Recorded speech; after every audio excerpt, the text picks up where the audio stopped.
Hey, Melissa Lieberman here, business coach for independent consultants. And I wanted to jump on and share with you something I've been working on.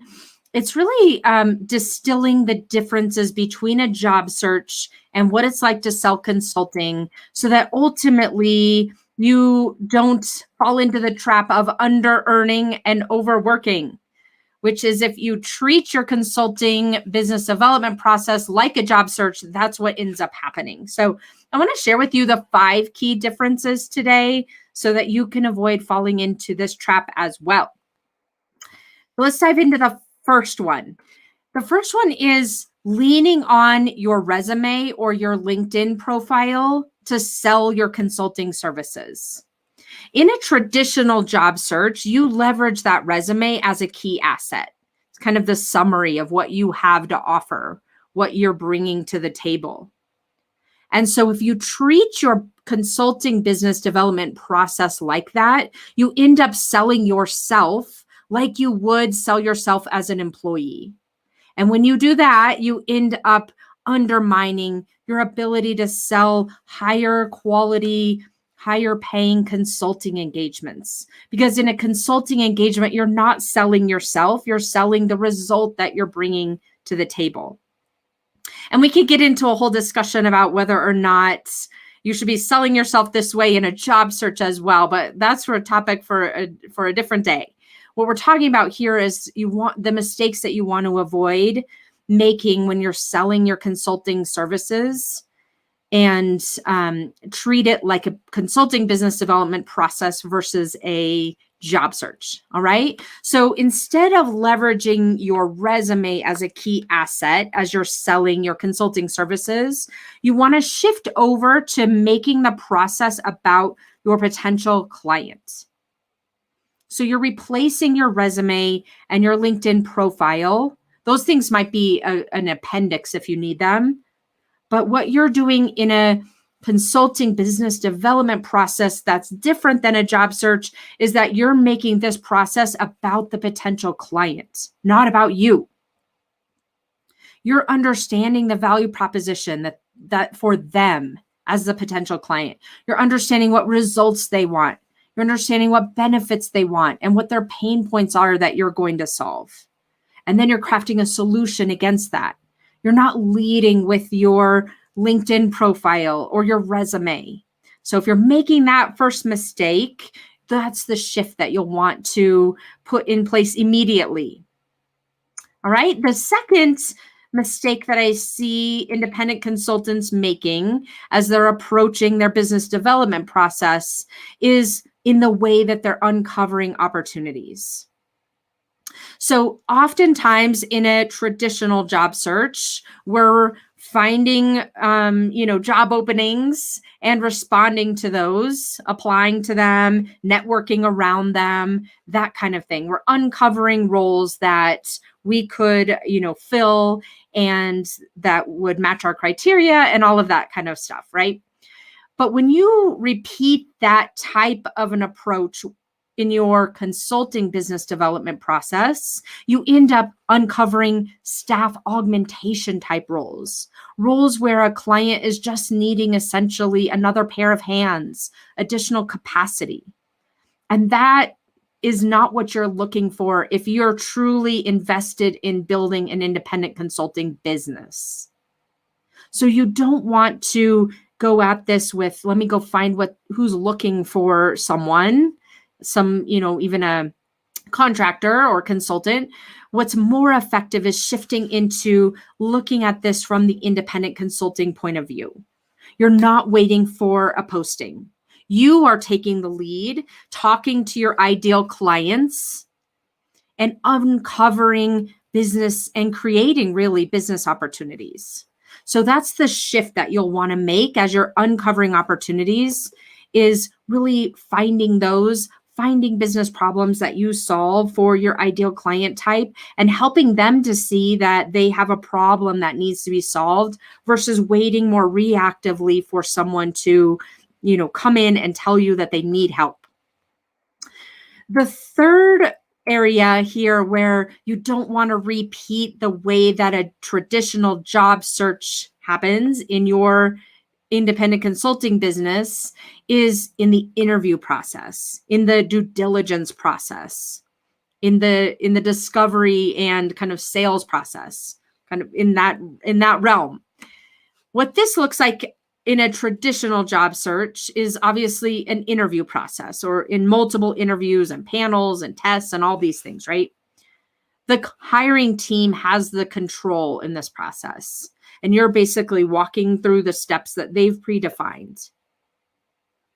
When you approach your consulting business in the same way, you end up selling yourself again and putting yourself into that positioning where they see you as an extra pair of hands, where they see you just like, and they would see an employee, only you're not, a full-time employee. You're an augmentation to their staff. So you don't want to approach your business development process in this way, where they're asking you questions and you're responding. Instead, you want to shift over to take control so that you're having a consultative conversation. This is no longer an interview. This is you driving the ship, you asking the questions, you're listening 80% of the time, and they're talking 80% of the time, versus the reverse in a job search. So it's completely a 180 from that traditional job seeker interview process, where you're going to want to control this dialogue, the types of questions that are being asked, the information that you need in order to continue moving this opportunity along. The fourth area is in the negotiation side of the equation. So obviously, in a traditional job search, the hiring team, again, is taking the lead. They're figuring out, do they want to bring you on board? What are your requirements? What is their budget? And they're making you an offer. If you are approaching your job search, your business development process in the same way, it puts you in such a bad position. You're kind of on your heels. You're no longer the strategic expert. You're the one, and it's impacting that kind of positioning that you've got with your client, as well as your negotiation stance. Whereas if you want to shift into elevating your positioning and you taking the lead.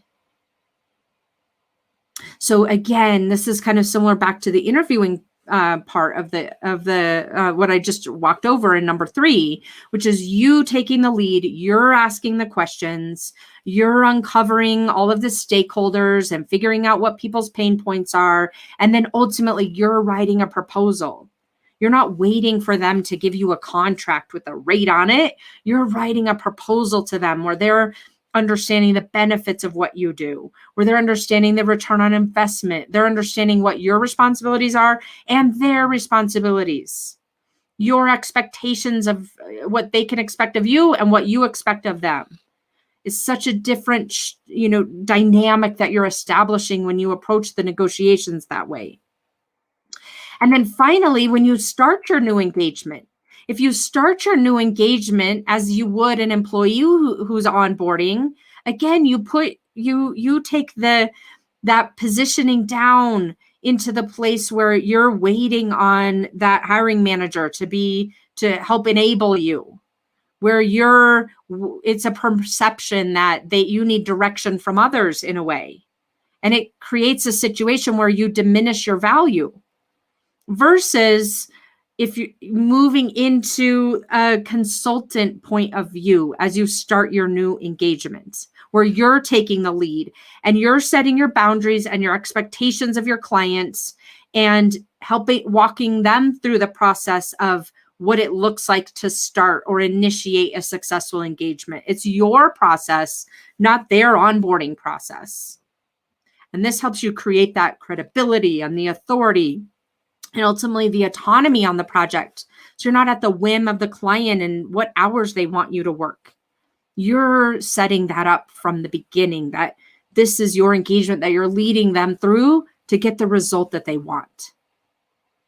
So those are the 5 mistakes that I see so commonly made by independent consultants as they inadvertently approach their consulting business development process like a job search. And I want to make sure that's not happening to you. So let's just summarize here. So you've got it all here in one place.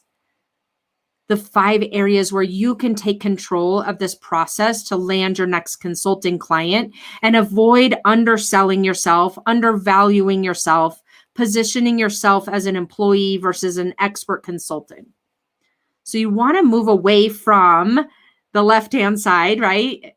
Using your resume and LinkedIn profile as a driver, looking for openings or soon to be openings within a company that you would respond to, letting the interview process be led by a hiring team, or the negotiation process being led by the hiring team, and then ultimately kind of allowing your hiring manager, your buyer, to onboard you. Those are the things you don't want to do. That lands you in kind of the lowest level positioning that you could have, which is underpaid, and you end up working at whenever the client wants you to, which is not why you became a consultant. So let's shift over into the green area.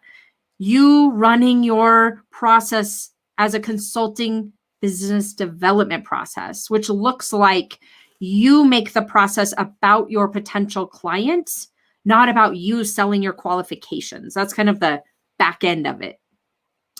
You searching for business problems that your ideal buyer wants to solve that would gain an ROI from solving versus like a job opening where they need more capacity. It's you having a consultative conversation. You're listening 80% of the time versus talking 80% of the time. It's the exact opposite of an interview. It's you taking the lead and creating a proposal and driving this conversation forward versus waiting for them to make you an offer.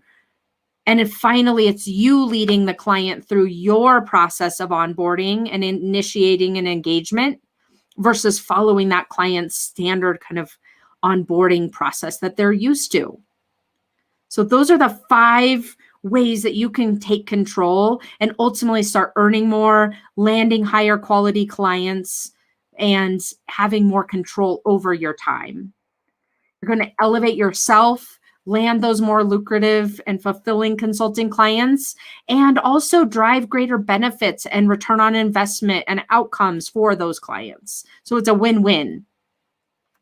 So that is what I have for you today. Just a quick hit on how to not treat your consulting business development process like a job search. And I wanted to invite you to join me on October 15th for a masterclass. If it happens to be after October 15th that you're watching this, you can always also register. And in either case, whether it's live or after the fact, go out and register, and you'll either watch it live or get the replay or both. And I would love to have you there. I'm going to focus on the formula for you to earn more and work less in your independent consulting business. So this is the link right here, a bit.ly link, Make More Masterclass. And if you would like more on this specific subject about job searching, I've actually got a couple of episodes that I've recently released on my podcast. So go out to my podcast, which is the Grow Your Independent Consulting Business podcast. You can go to this link or just search for it in whatever podcast app you use. And I think it's episodes 27 and 28 where I dive even more into the details of these 5 areas that you want to avoid. All right. Hopefully this was helpful, and I will see you again next week. Take care.